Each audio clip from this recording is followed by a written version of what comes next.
was not prepared for this in radiology technology school. That particular time when I went to do a simple portable chest x-ray on a patient that was recovering, I simply pulled down the stretcher arm rest and missed and pulled the tubing out of the drainage tube. Oh my goodness. I was covered in red fluids. Yes. Shoes, pants, everything. It was a hot mess. Let me just get into it. Did you know that 50% of radiology technology students say they were not prepared for the clinical part of school? And I'm going to just say 51% because when I walked into my first clinical rotation, I honestly was not ready for what was about to happen. Tell me if I am alone, y'all. I was just like, is this what we're doing? I thought we were just doing this. Pressing buttons.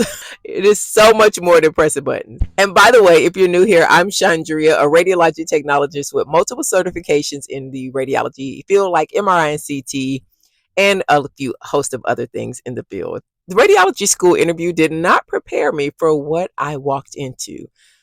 Now you guys have social media and other things like that kind of give you a glimpse. And I just say a glimpse because it's not really the real thing, but it gives you a glimpse of what to expect for radiology school. But I'm sure you're just as shocked as I was when you come into the program. I really thought I was ready. I practiced positioning in the lab with the instructors and my classmates. I was so prepared and ready. None of that stuff prepared me for my first portable x-ray in the recovery department, in the ER, my first day in the operating room, my first barium enema with air. No one warned me about this part of radiology school, you guys. And if you're thinking of joining the field, you need to stay here and you need to hear the rest of this. So here's the reality of radiology technology school. When I walked into clinicals thinking it was going to be smooth sailing, I mean, how hard could it be pressing buttons and just laying someone on the table and taking a picture like we do in class, right? It's just as easy as that. No, it's not. Wrong. 3 things I was not prepared for. Number 1, the reality of clinicals. Being thrown right into the real medical situations way faster than I expected. I'm going to tell you, my first day, I had my markers. I had my white lab coat that we had for clinicals. I had my nice little freshly pressed scrubs, my brand new expensive shoes. I was ready to go, y'all. And I was going to observe. That was my intention when I first got in. This is my first week, my first day. Let me observe. No, honey. She was like, come on, honey. Bring those markers with you. I had to bring the markers with me. I wasn't planning on using my markers. They was in my pocket. And that's where they're going to stay, at least for the first few days. But no, ma'am. She said, you're going to bring, okay. She showed me how to get on over here, Chandria. Put your hands on the patient. I mean, everything. Help me lift, move. The reality was kicking in quick, fast, and in a hurry, y'all. Patient challenges, number 2. Moving and positioning real people is nothing like moving and positioning your classmates. Positioning challenges, especially those neonates. Who knew those little babies could fight so hard? Pediatrics was a whole nother beast. Number 3, the high pressure moments. Doctors in the OR talking through you ever try to listen to someone that tell you and they talk that low with a mask on? Everybody's because you're in an area where everybody got to cover up hair, face, everything. Only thing showing is your eyes. That's all. And you got to hear the doctor tell you, press this, press that. No, lateral. This. I can't hear over all the noise. Then he got the music blasting or she got the music blasting. Oh my good. And I'm clueless. I don't know when you mean forward or backward, anterior, posterior to what? I was just overwhelmed. And that first initial time did not get any better. It got better over time, but initially, no. So the first time I was in the recovery department and had to do a chest portable x-ray, my teachers, clinical instructors, they were like, nah, you already practiced in class. Here you go. Bring your markers out. Lift the patient up. They would help me move the patient, of course. They weren't like that. But you were pretty much on your own. They were going to let you figure out the angulation of the patient yourself. The tube, they were going to let you figure it all out. The distance, everything. Unless you were really, really stuck. But they were like, you're going to work this out because you may be by yourself. Which I greatly appreciate now. But at the time, no. Especially in those high, stressful situations. People are just coming out of recovery. You don't want to hurt anybody. They are in pain. And then I got to move you and put this cold, hard board behind you. I screwed it up before then. I let the handle down, the safety handle down on a stretcher. Didn't check for any tubing, nothing. My new little student self just choop. And when I did that, the tubing came right out of the drain, not out of the patient, out of the drainage thing. Well, I was standing right next to it. The senior tech was on the other side, so they were clean afterwards. I was not. All of that stuff draining out of the abdomen and chest into the chest tube container got all over me. All over me. Yeah.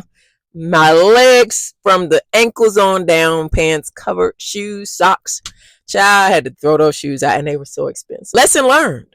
Lesson learned. Always look before you pull down handles. But the most intense moments of my radiology training was those cold blues. In radiology, people don't think we get cold blues and they think we just have to stand there and wait on the team to come. No, we are in the thick of things as well because those are our patients.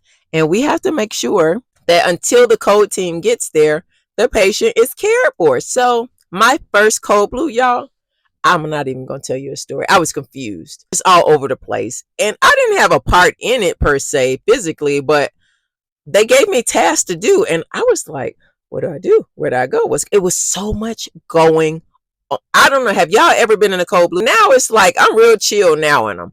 But in the beginning, as a radiology student, you are not expecting people to code for their x-ray. But when I tell you, people come to our department with all type of things going on, and we have to be prepared for cold blues to happen. We used to inject iodine-based contrast to people. People had contrast reactions. Cold blues happen. Some people are already going through issues with breathing and we're having to, and they code or they come out of recovery.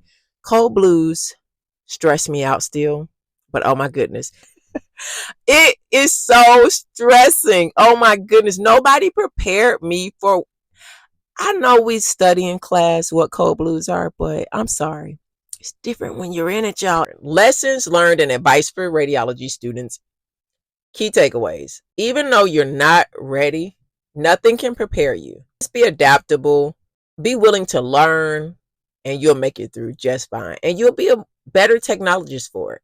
I actually love the way the radiology program is structured because not only do you have didactic and classroom work, but we have almost 2,000 plus, some close to 3,000 clinical hours that you must complete. And there's nothing like going beyond the textbook. Textbook smart does not make technically smart. And the two together just is amazing. And I feel as radiology technologists, we have both. Not knocking anyone else, but I'm just saying, I'm speaking for radiology. That makes us like chef's kiss, creme de la creme. So some key takeaways from this video. I hope it was entertaining, but very eye-opening for you. But just be ready for the pressure when you go into school for radiology. This is not what people try to make fun of us and call us button pushers. Even if you don't have a specialty and your specialty is diagnostic radiology, you are not just a button pusher. I mean, I'm going to need y'all to understand this. Diagnostic x-ray is not for the weak, and it is not super easy. It's a lot of things. You have to employ mathematics and other things in order to operate x-ray equipment. So let's just be real on that. Number 2, ask for help. There is no shame in asking for help. I 20 years plus still ask for help. If I don't know, hey, do you know how to do this? Or do you know how to make this better?